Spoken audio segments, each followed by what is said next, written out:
skunk is down it with fear.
I'm gonna review a good game for once. Yeah, now don't worry, I'll go back to torture myself with shitty ones, but for now, let's do something awesome.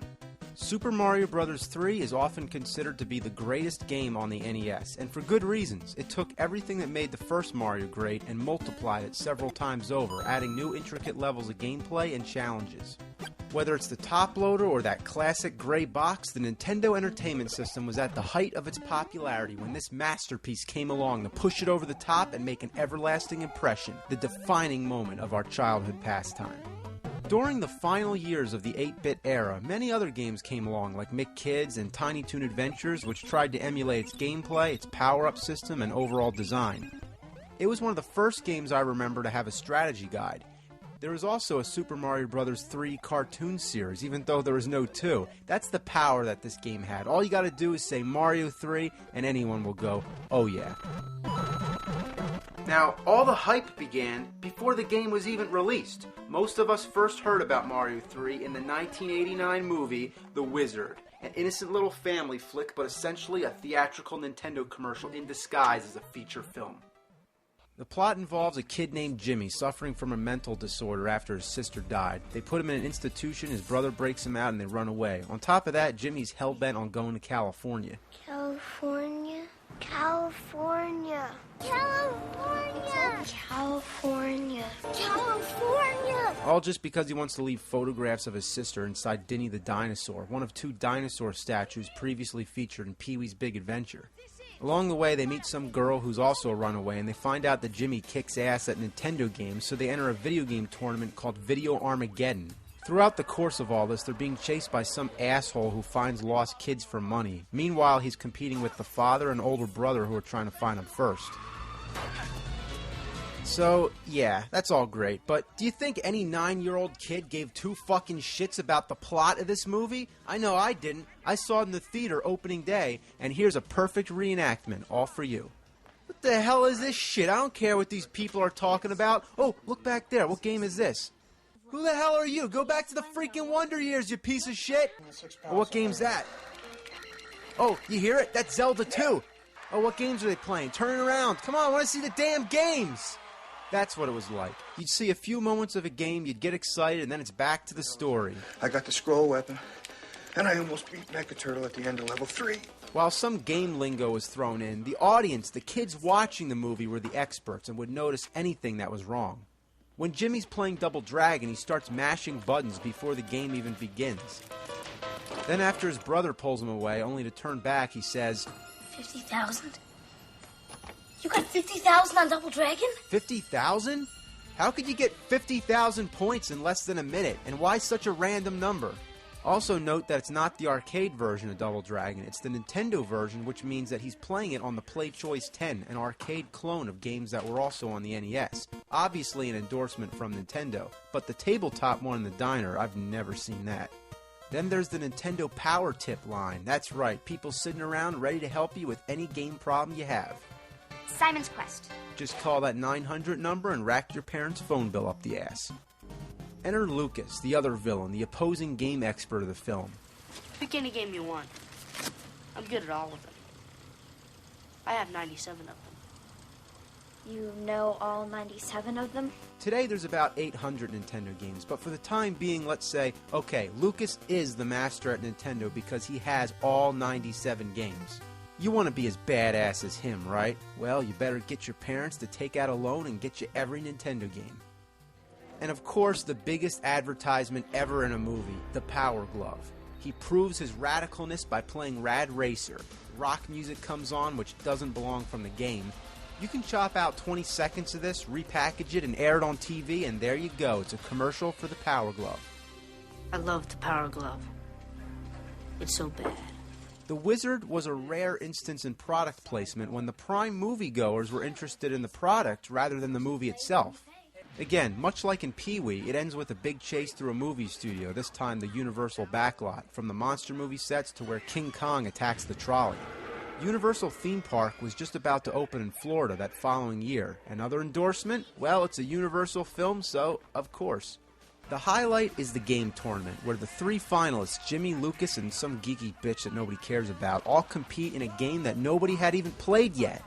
With the craziest host ever and the most epic introduction to anything in existence on the planet, this is when, for the first time, we set our eyes on Super Mario Bros. 3.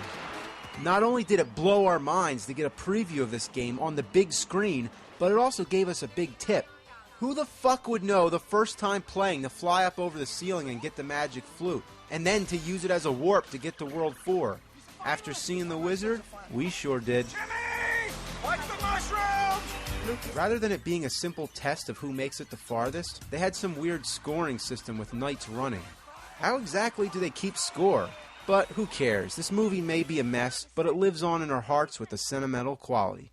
Just the fact that they actually have Wizard reunions is a testament to that. But now, let's talk about Mario 3. This is going to be short because there's not much you can say that already hasn't been said a million times, but I'll put it blunt and simple. This game kicks your ass till diarrhea comes out your dick.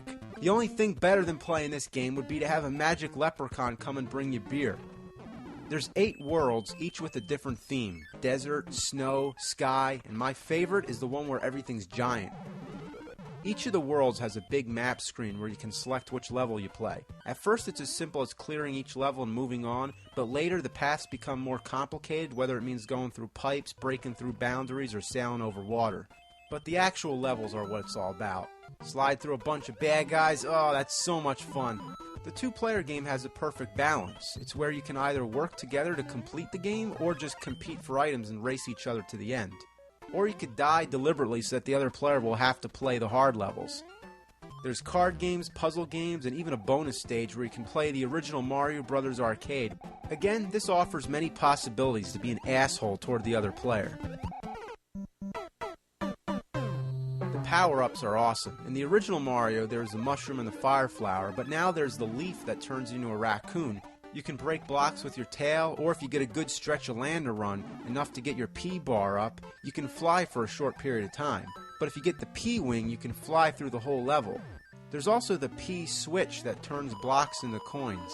What does P stand for? And why is there so much P in this game? It's not full of shit, it's full of P.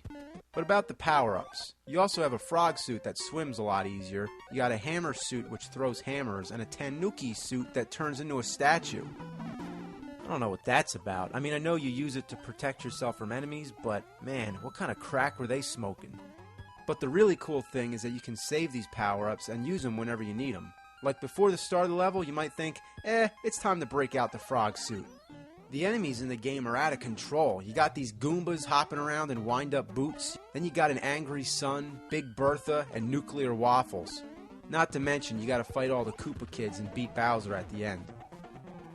Alright, going through the pipes. Oh, wait. Oh, bullshit! What a bunch of fucking bullshit!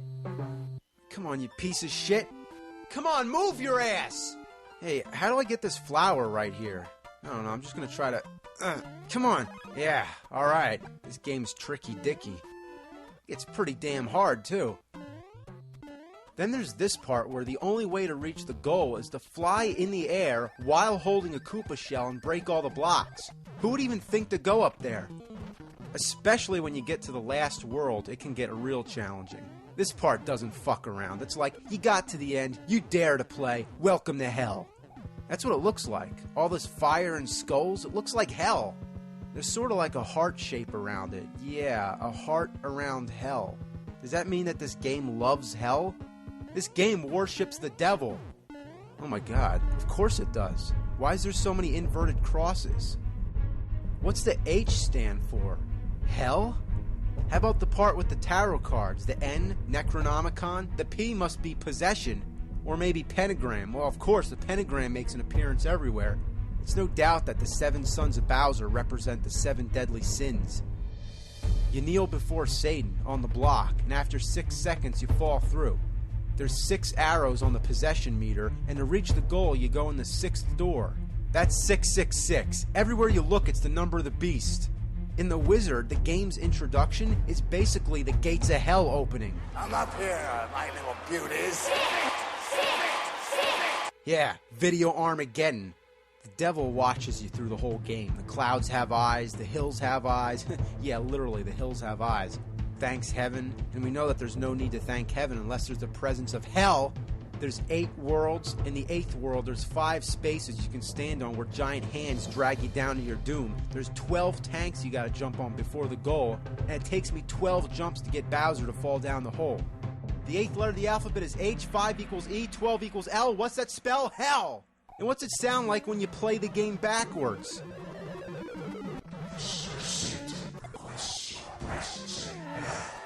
This game's a product of the fucking devil. And none of the other Mario games are like that, so I don't know why it's only this one. But in conclusion, all I can say is that other than being the total epitome of evil, Super Mario Bros. 3, it's a good game. So good it's a sin. Your mother. Oh my.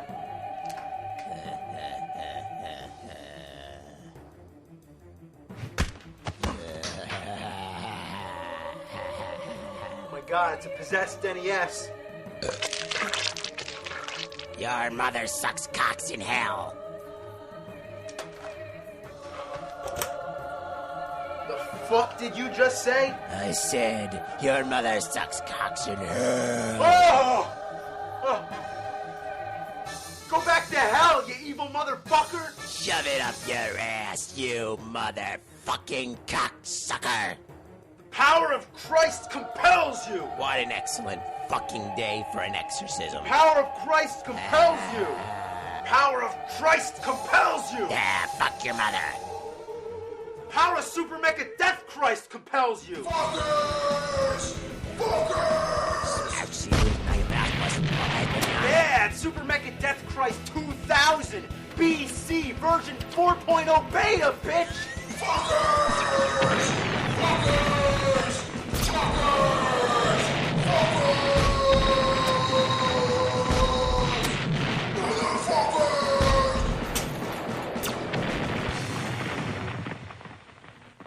Holy shit!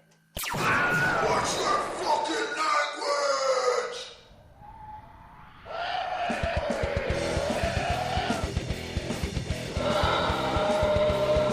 Fuckers!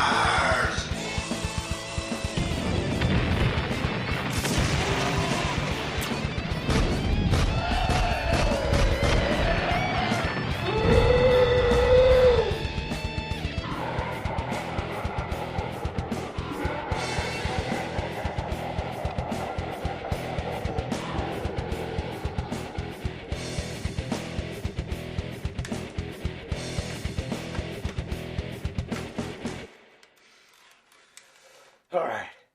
Who wants some? Motherfucker!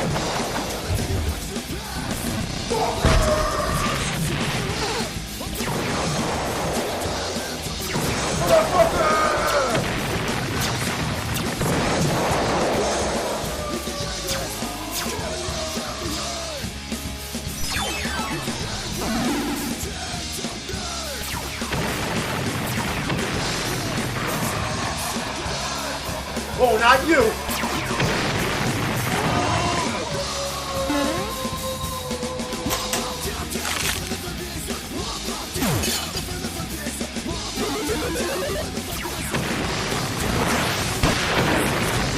I'm the Lord of the Harvest! Bring it down! Bring it down!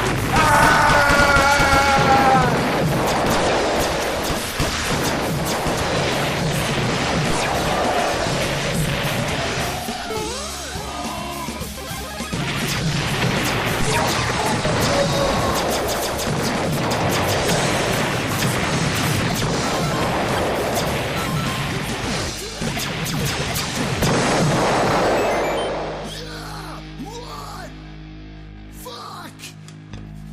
We annihilated him! Yes, we did!